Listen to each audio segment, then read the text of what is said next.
Yes, now, hello everyone. Now, we know that recently all of us know that.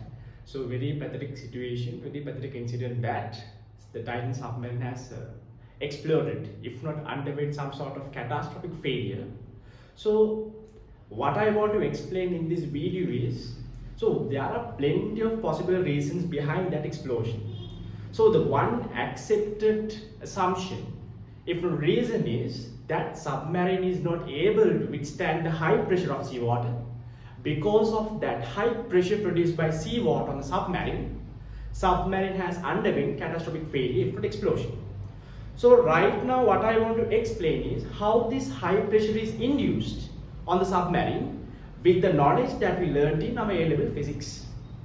Then we know that we learned in mechanics hydrostatics, we learned pressure means what? Force unit area, right? Let's say if you have a surface, I say 5 meters squared of surface area. If there is 500 Newton force acting on that 5 meters squared surface, what is pressure? When you consider 1 meter squared area, force acting on that 1 meter squared area is we say as what? Pressure. So basically pressure means some sort of force acting to unit area. 5 meter squared area force is 500 Newton means if you want to find the force acting on 1 meter squared area, you want to divide 500 by 5. And then you will obtain force acting on 1 meter squared area means 100 Newtons per meter squared. That is what we call as pressure. So pressure means simply force over area, capital F over capital A, symbol of if not SI unit of force is Newton, area is measured by meter squared. Then we learned in hydrostatics, hydrostatic pressure. That means when you consider particular fluid, when this fluid is at rest, if you want to find at any point in the fluid, if you want to find the pressure, its pressure can be found by using H rho G equation. Let's say if I want to find the pressure at point capital B, simple H means what? The vertical height from the free liquid surface to that point capital B. Rho in the sense density of the liquid. In this scenario, density of seawater. G in the sense gravitational acceleration. Then also we learn that under atmospheric conditions, what is the pressure? 10 to the power 5 pascals. Then we learned in hydrostatics, total pressure at a point in a fluid at rest can be found by hydrostatic pressure plus atmospheric pressure. So, if you want to find pressure at point capital B, you must find the hydrostatic pressure produced by this liquid at point capital B by using H rho G, and you must add the atmospheric pressure as well. So, total pressure at point capital B means what? H rho G plus 5. Now, according to the data, now the depth to this Titanic ship from the free seawater level is roughly 4,000 meters, right?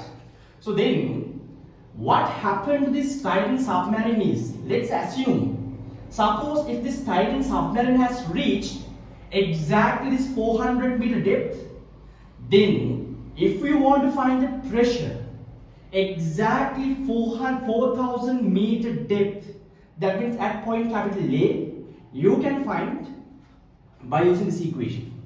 So total pressure at point capital A means what? Hydrostatic pressure produced by the seawater at point capital A plus atmospheric pressure. So which in the sense the depth to point capital A from free seawater level, that is 4,000 meters. Density of the seawater, it's roughly 1030 kilograms per meter cube, but we'll assume it is roughly equal to 1000 kilograms per meter cube. Then density of seawater is 1000. Gravitational acceleration is 10. And atmospheric pressure is 10 to the power 5 pascals. And then we will understand, suppose if the Titan submarine has reached close to this Titanic ship, the pressure exerted on the surface of the submarine is 401 10 to the power 5 pascals. Right? We'll consider inside of this Titan submarine.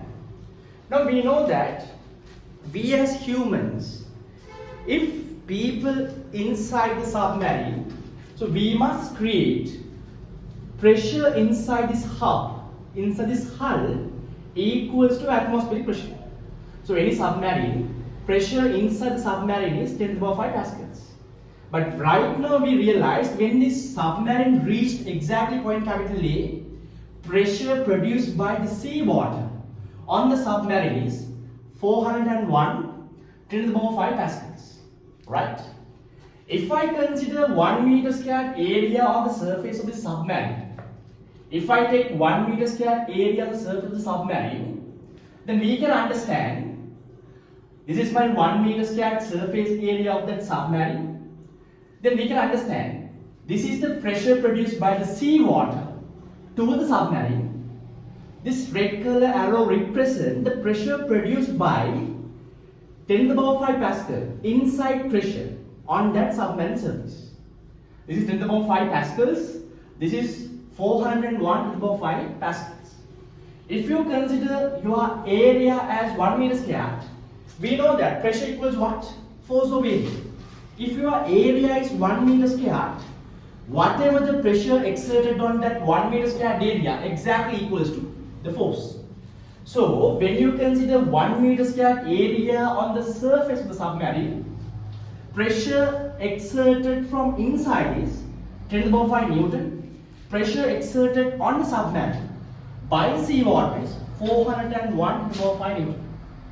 And then you want to understand what is the resultant force acting on the submarine. Resultant force acting on the submarine is 10 to the power 5 Newton right side direction, 401 to the power 5 Newton left side direction. This one is larger than this one. So resultant force acting on the submarine is any 1 meter square area, 400 to the power 5 newtons. So that means it's a very huge force, right? The thing is, even though this submarine is made with very strong carbon fiber material, the problem is because of this huge force, that material were not able to bear that force. Just because of that, what happened?